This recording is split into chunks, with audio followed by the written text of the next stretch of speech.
오늘 본문의 말씀을 통하여 각 사람에게 어떤 역사가 나타났는가가 중요합니다. 오늘 이 예배는 하나님의 은혜로 우리의 마음에 찔림을 받고 변화되는 역사가 다 있길 원합니다. 베드로의 설교는 예수님의 권능으로 충만한 설교였어요. 사람의 지혜나 사람의 교훈이나 사람의 지식이 아니라, 말재주가 아니라 오직 주님의 권능으로, 그리고 그 설교가 진행되는 가운데 하나님의 역사하심이 저들에게 임했습니다. 그리고 설교의 문제가 여기 있는데, 지식은 있는데 권능이 나타나지 않는 설교, 철학적이고 교육적인 그러한 설교가 됐지만 권능이 없다, 여기에 문제가 있습니다. 여러분, 우리는 이 세상에서 오늘 예배는 하나님의 능력과 성령의 권능이 우리에게 다 충만해야 할 줄 믿습니다. 생산적인 설교가 돼야 돼요. 설교가 설교로 끝나지 말고 그 설교 이후에 저들이 구원받는 역사가 3,000이나 더 했다는 것은 우리가 하나의 설교라고 하는 시간으로 끝나는 것이 아니라 그 이후에 3,000명씩 회개하는 역사가, 복음을 전파하여 나타나는 그런 역사가 있어야 할 줄 믿습니다. 이 굉장한 위대함이 우리가 예배 드릴 때마다 우리 마음에 찔려지고 우리 마음의 구원의 역사가 이 땅에 더 넓게 전파되는 일들이 있길 원합니다. 베드로의 설교는 그래서 모든 설교의 모범이 되는 것입니다. 우리가 초대교회의 모습을 본받자고 하는 그 말 속에는 베드로의 설교처럼 그런 설교, 성공한 설교, 바른 설교가 되어야 된다. 그래서 우리가 어느 장소, 구역 예배를 드리든지 아니면 교회에서 예배 드리든지 각 기관에서 하든지 베드로와 같은 그런 설교가 되어야 할 줄 믿습니다. 어떤 설교? 성경적인 설교였다. 성경 중심의 맥락을 잡았어요. 그래서 하나님 말씀을 깨끗하게 전하고 여기에서 능력이 나타났어요. 우리는 대개 설교한다면 여기 갔다 저기 갔다 이야기 저 이야기 누가 무슨 얘기하고 자꾸 갖다 끌어다 붙이는데 그러지 말자는 것입니다. 그리고 베드로의 설교는 아주 합리적이었어요. 이치에 딱 맞는 설교였어요. 무조건 믿으라, 회개하라, 소리 질러대는 설교가 아니라 예수 그리스도의 십자가의 죽음의 의미가 무엇이고 왜 우리가 십자가 예수를 믿어야 하고 그 후에 어떤 변화가 생겨나는가를 합리적으로 잘 설명해 줬어요. 뿐만 아니라 적중도가 있었어요. 설교는 먼 이야기가 아니고 남 얘기가 아니고 이것은 저 어떤 집사 이야기가 아니라 바로 나의 이야기예요. 내 가슴을 찔러대고 내가 변화되는 그런 이야기가 될 줄 믿습니다. 교회에 와서 설교 시간에 조는 사람들이 가끔, 우리 교회는 별로 없어요. 특별히 이 시간에는 한 사람도 그런 사람이 없어요. 근데 사람들이 왜 조느냐? 그 이유가 뭐냐? 나와 관계가 없어서 그래요. 나와 상관없는 얘기예요. 그리고 그것이 지금 나하고 관계가 별로 없어요. 어떤 사람은 부부 얘기합니다. 그리고 자녀 얘기합니다. 자녀 교육 얘기합니다. 그런데 전혀 관계가 없는 사람이 있어요. 누구냐? 노처녀. 아직 결혼도 하지 않았어요. 신랑도 없어요. 자녀도 없어. 자녀 교육 얘기하면 그거 자기가 관계가 없어요. 여러분, 그렇기 때문에 이 설교가 우리 모두에게 다 맞는 그런 집중적이고 적용력이 있는 그런 설교가 되어야 한다. 어떤 것일까요? 모든 사람이 다 알아듣는 설교가 돼야 돼요. 우린 다 죄인입니다. 예수 믿지 않으면 우린 죄인의 그 모습으로 인해서 절대 구원받지 못하고 그 다음 천국 백성이 되지 못합니다. 여러분, 부자 얘기하면 가난한 사람 상관없어요. 강한 자 얘기하면 약한 자 상관없어요. 복음은 부한 자나 가난한 자나 다 똑같이 구원의 말씀인 줄 믿습니다. 본문 37절 보십시오. 저희가 이 말을 듣고 마음에 찔려서 그 말을 은혜 받았다 그 말입니다. 내 마음을 콕콕 찔러, 내 마음을 팍팍 찔러. 맹숭맹숭하면 안 돼. 예배 드리고 그냥 맹숭맹숭해서 가면 안 된다는 거예요. 마음에 찔려야 돼요. 마음에 찔리면 고개가 저절로 수그러져야 돼요. 그런데 예배를 드리고 고개가 뻣뻣하다, 그건 아직 안 된 거예요. 우리가 말씀을 듣고 마음에 찔려서 고개가 숙여지고, 이 죄된 내 모습, 죄인의 내 모습, 내가 어쩔꼬, 용서받지 못할 내가 어떻게 해야 살까, 이런 변화가 예배 시간마다 생겨나야 할 줄 믿습니다. 여러분, 보통 때는 사람들이요 다 의인처럼 보여요. 보통 때는 다 잘난 것처럼 보여요. 그럴싸하게 보입니다. 그러나 밝은 빛 앞에, 권세 있는 말씀 앞에, 성령의 깨뜨림 앞에는 다 드러나는 거예요. 우리의 심령이 다 드러나야 됩니다. 예배 시간마다 내 심령이 드러나야 되는 것이. 어찌할꼬 내가 어떻게 해야 소망이 있는가? 예배 시간마다 내가 변화되고 거듭나는 역사가 있어야 그 예배가 진수 예배가 되는 것입니다. 우리가 어찌할꼬 어떻게 해야 되는가? 마음에 찔려서 이 용서받지 못할 죽일 놈,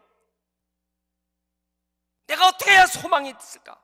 뉘우치고 이 마음에 찔림이 있어야 되는데요, 우리가 과연 예배 시간마다 그런 찔림이 우리에게 있느냐 그 말입니다. 오늘 모든 설교자는 베드로의 설교가 모형이고 모든 예배는 초대교회의 모습이 모형인데, 이런 모습을 우리가 사모하면서 예배할 줄 믿습니다. 베드로의 설교 앞에 형제들아 우리가 어찌할꼬 화시라이두 어쩌면 좋을까? 그때 베드로는 십자가의 사건을 말하게 됩니다. 중요한 사건이 십자가의 사건. 여러분, 오늘 이 설교 메시지는요 50일 전에 예수님이 십자가에 달려 돌아가셨고 십자가 사건이 있은 후 50일 된 지금 생생하게 그때의 십자가의 사건을 기억하고 있는 저들에게 누가 예수님을 십자가에 못 박았고 누가 예수님을 십자가에 못 박았고 아우성쳤던 것을 다 알아요. 36절에 이런 얘기를 하는 것입니다. 너희가 십자가에 못 박은 이 예수를, 너희가 십자가에 못 박은 예수, 나는 아닌데요? 나 예수님이 십자가에 못 안 박았는데요? 얼마든지 할 수 있습니다. 얼마든지 그때 수많은 무리가 있었는데 나 십자가에 못 안 박았어요. 근데 베드로의 설교 보십시오. 너희가 십자가에 못 박힌 이 예수를 하나님이 주와 그리스도가 되게 하셨느니라 그랬어요. 너희가 십자가에 못 박힌 이 예수.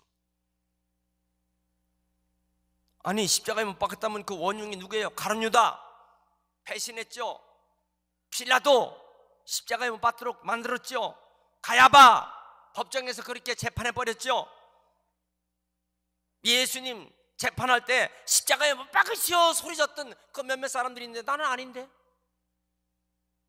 할 수 있건만 너희가 십자가에 못 박은 이 예수를 하나님이 주와 그리스도가 되게 하셨느니라. 여러분, 오늘 이 메시지가요 십자가 얘기하면 그거 2000년 전에 나하고 상관없는데, 십자가 얘기하면 그건 나하고 무슨 관계가 있냐고요.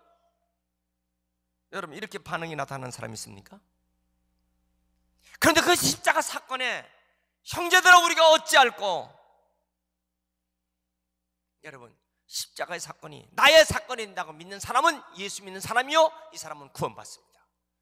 근데 십자가의 사건이 나와 관계가 없고 내가 그건 무슨 상관이 있겠는가 하는 사람은 예수 믿지 않는 사람이요, 이 사람 구원 없습니다. 나의 죄 때문에 죽을 수밖에 없는 나의 죄 때문에 본능적으로 흐르는 죄의 줄기를 가지고 있는 나 때문에 예수님이 십자가에 달려 돌아가셨다는 걸 믿는 사람은 예수 믿는 사람이요, 구원받은 사람. 벵갈 새끼 호랑이, 벵갈에 있는 새끼 호랑이는 새끼 고양이와 같이 귀엽고 예쁩니다. 그러나 절대로 벵갈 호랑이 새끼를 집에다 키웠다가는 어린아이와 함께 놨다는 큰일 납니다. 왜냐하면 벵갈 호랑이 새끼에는 본능적으로 피를 먹는 성격이 있어요. 그래서 벵갈 호랑이를 방 안에서 고양이 새끼처럼 같이 키웠다가는 몇 주만 지나고 조금 더 크면은 어린아이 목을 뭅니다. 왜냐하면 그 본능의 피를 바라보는 본능이 있기 때문에 그래요. 인간은 창세기 3장의 선악과 사건 이후에 인간의 본능은 죄의 본능이 있어요. 어떤 사람이 성선설, 성악설, 맹자냐 순자냐, 여러분 성경은 인간이 선하냐 악하냐, 대체로 인간은 악하다고 말하는데 성경적인 것은 사실이에요. 그러나 인간의 본능 속에 흐르는 악한 것 때문에 인간은 구원받을 수 없어요. 이것을 해결할 수 있는 길이 뭐냐? 내 본능 속에 흐르는 죄악의 피, 죄악의 DNA, 영적인 이 악한 것, 이것을 막을 수 있는 것은 십자가 보혈의 피, 예수 그리스도의 보혈의 피에는 없는 것입니다. 이 사실을 믿는 사람은 구원받는 사람, 이 사실을 믿고 예수를 영접하고 하나님의 자녀가 되는 사람은 천국의 백성이 될 줄 믿습니다. 십자가 사건을 얘기할 때 50일 전에 생생한 기억 속에 나 예수님께 침뱉지 않았어요. 나 예수님한테 욕하지 않았어. 나 예수님한테 십자가 못 박아서 소리치지 않았어. 그러지 않았어요.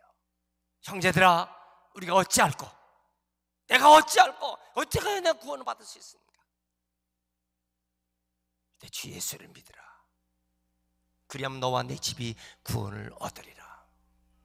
여러분, 우리가 예수 그리스도, 그분이 나의 구주이시고 예수님만이 나의 모든 죄를 해결해 주시는 놀라운 능력의 주임을 믿으시기 바랍니다.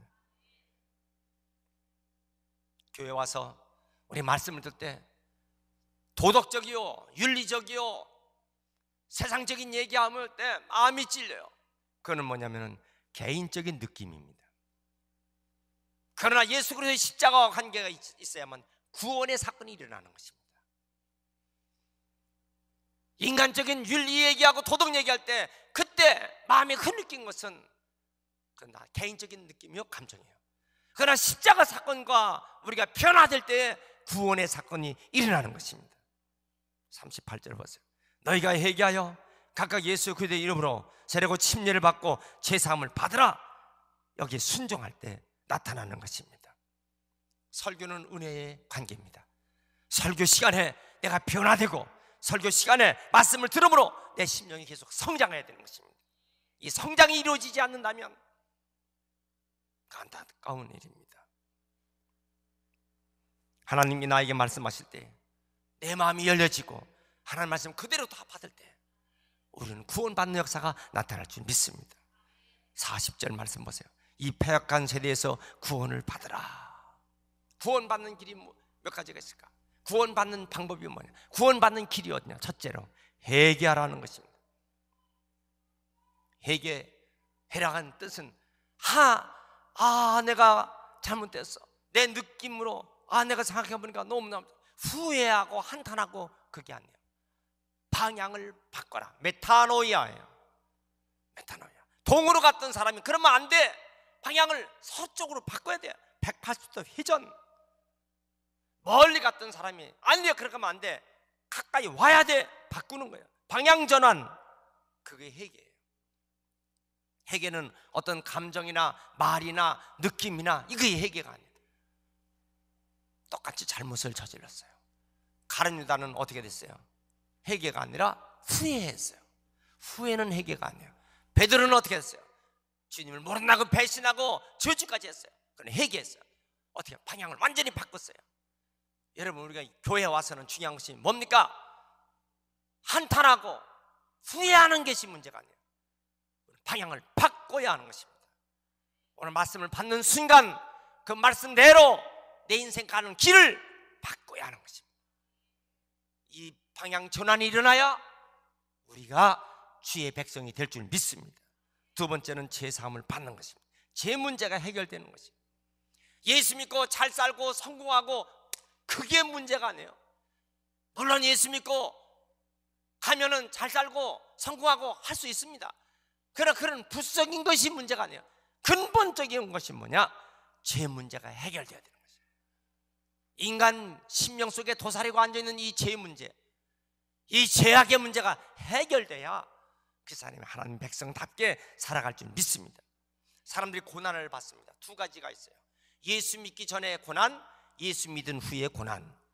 예수 믿기 전에 고난은 그 고난은 예수 믿기 전에 고난을 당하는 것은, 제사함 받기 전에 고난은 지옥행 가는 길의 고난이에요. 예수 믿기 전에 당하는 고난은 마귀에 끌린 고난이에요. 그건 멸망의 고난입니다. 그러나 예수 믿은 후에 당하는 고난은, 제사함 받은 백성들이 당하는 고난은 하나님 자녀로서 사랑의 고난입니다. 그건 하나님이 다 알고 있는 고난이에요. 그 사람 천국 백성으로서 당하는 고난입니다. 똑같이 고난이지만 예수를 믿은 후에 당하는 고난이냐 아니냐 천지 차이가 되는 것입니다. 그러나 하나님이 일을 위해서, 하나님의 역사를 이루시기 위해서 당하는 고난은 하나님이 이미 다 책임지시는 것입니다. 할렐루야. 그 다음에 세 번째, 성령을 선물로 받으라는 것입니다. 과거에는 내 지식, 내 율법, 과거에는 내 방법, 내 경험으로 살았어요. 그러나 이제는 성령을 선물로 받으면 하나님의 영이 나를 끌고 가는 거예요. 하나님의 영이 나를 지시해 주는 거예요. 하나님의 영이 나를 붙잡아 주는 것입니다. 할렐루야. 여러분, 성령을 선물로 받은 사람은 하나님의 영의 인도하심 따라서 이렇게 살아가야 될 줄 믿습니다. 그렇게 되는 것이고요. 그리고 각각 예수 그리스도의 이름으로 침례를 받으라 그랬어요. 그러면 너희가 구원을 받을 것이라고 그랬습니다. 이 결혼식 왜 합니까? 사랑을 했어도 공개적으로 결혼식을 하지 않으면 무효예요. 지금까지 사는 것이. 무슨 말인가? 결혼식은요, 공개적으로 나는 이제 서로 부부가 됐다, 저 사람이 내 남편이고 이 사람이 내 아내다, 공개적으로 하는 것이에요. 옛날에는 결혼식 얼굴도 보지 못하고 결혼식장에 와서 결혼식 할 때 그때 처음으로 얼굴 보고 결혼식을 했다고 우리나라 사람들의 옛 결혼 풍습은 그러기도 했어요. 둘이 사랑을 하고 연애를 하고 백날 천일년, 그래도 결혼식을 하지 않으면 안 돼요. 많은 사람 앞에서, 하나님 앞에서 공개적으로 결혼을 선포하는 것, 그 결혼식이 그래서 중요한 것입니다. 세례고 침례 마찬가지예요. 공개적으로 예수를 믿는다는 믿음의 고백입니다. 근데 이 순서상 예수를 고백하고 예수를 구주로 고백하고 그리고 성례 수침을 받는 이런 모습들을, 근데 그렇게 순서가 그렇게 맞지 않아도 그게 통하는 거예요. 결혼식하고도 비슷해요. 원래 결혼식 하려면 사랑하고 사랑했다, 그러므로 결혼식 하는 것이 그게 정례죠. 근데 어떤 사람은요, 결혼식 하고서 사랑합니다. 어떤 사람이 애기 낳고서 결혼식 하는 사람도 있어요.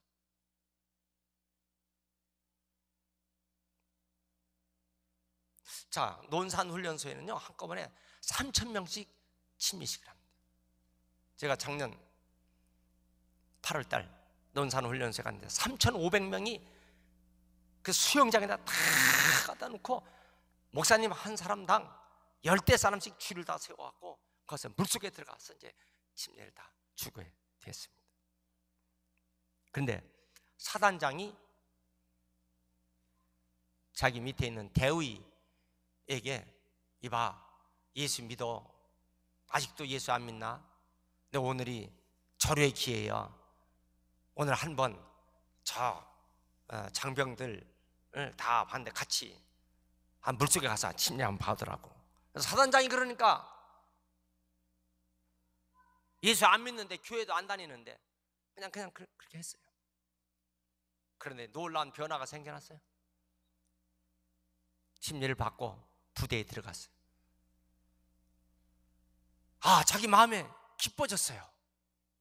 그리고 부대원들에게, 야, 아직도 침례 안 받은 사람 침례 받으라고 물속에다 다 집어넣게 됐어.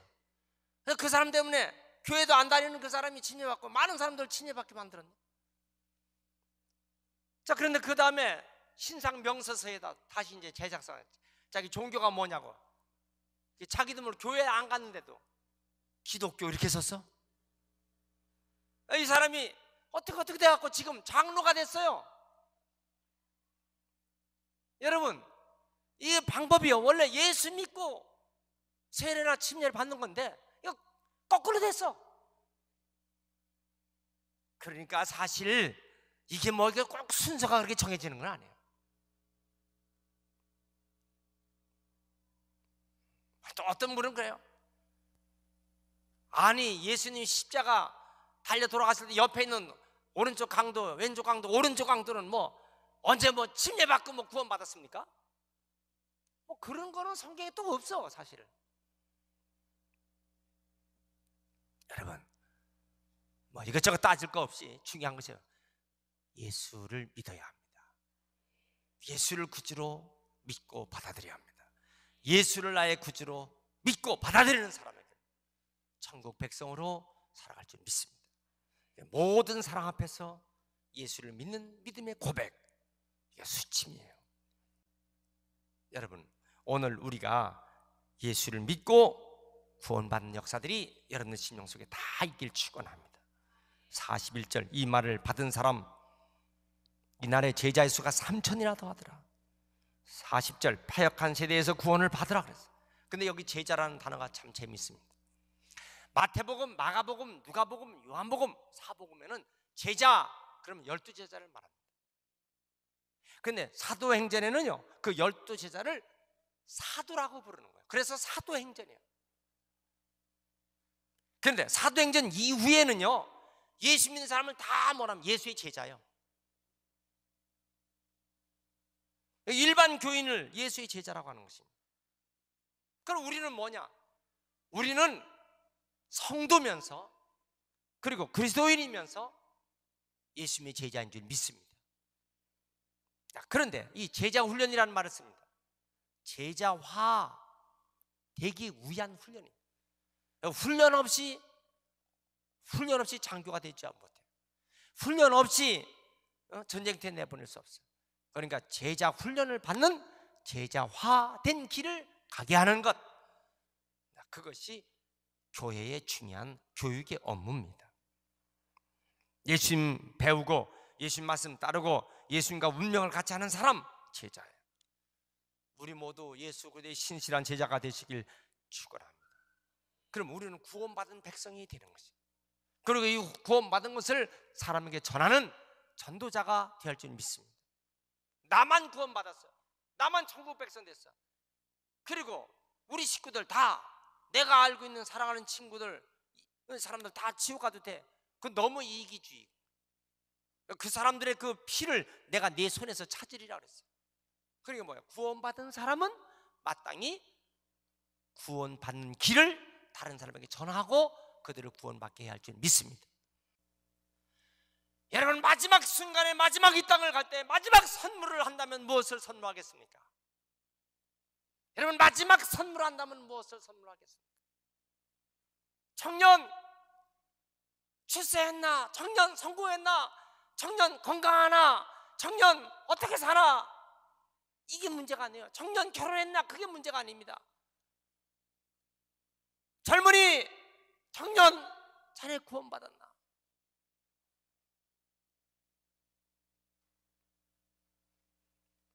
미국 사우스웨스턴 신학교에 입학하는 첫 번째 조건은, 인터뷰에서 첫 번째 조건이 뭐냐면, 당신은 구원받았습니까?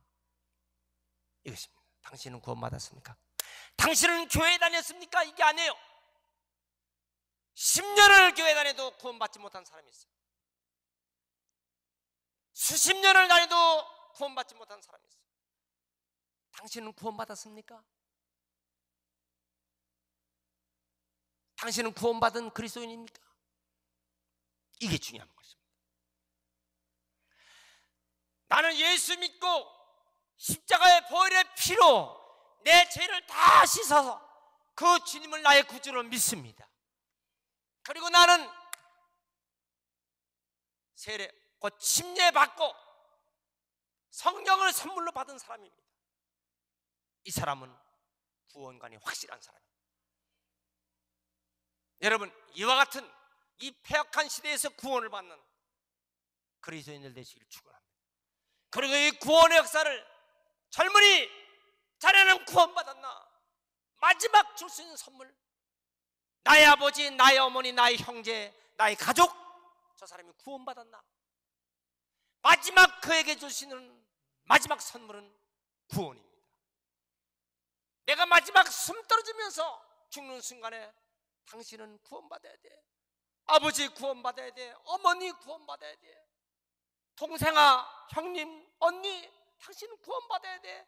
마지막 내 숨 마칠 때까지 줄 수 있는 유일한 선물은 구원입니다. 여러분, 이 선물을 여러분들 하고 있습니까? 그런 결심으로 사십니까? 이 역사가, 이 은혜가 모든 성도에게 있길 축원합니다. 마가복음 16장 16절, 믿고 진리를 받은 사람은 구원을 얻을 것이요 믿지 않은 사람은 정죄를 받으리라 그랬어요.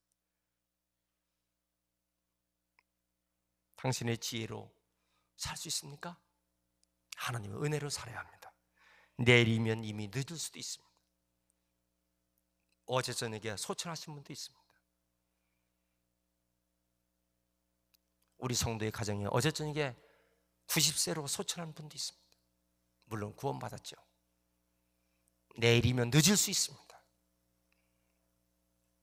우리는 마지막 구원을 전하는 귀한 그리스도인들 되시길 축원합니다.